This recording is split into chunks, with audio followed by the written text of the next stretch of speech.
के गर्दै हुनुहुन्छ र? आज नि ड्युटी हो र? म ड्युटीमै छु। अनि के हो अझै सन्चो भएन? हप्ता 10 दिन भइसक्यो त। सन्चो भएन नि अझै, औषधि खाँदै हो। खोइ त औषधि हिजो के ल्याए त औषधि?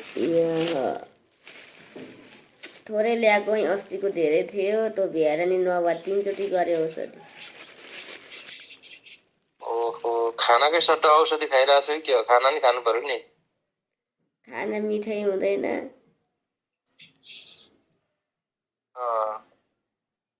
खाना खानुपर्छ र पो अलिक तागत हुन्छ त।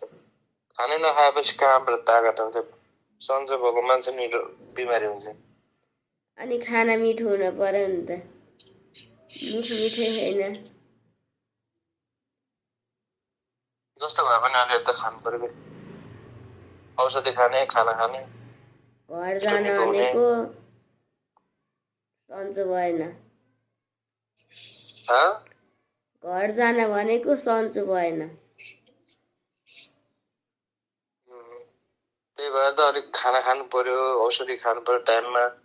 छिटो निको हुन्छ र जान पाउँछ।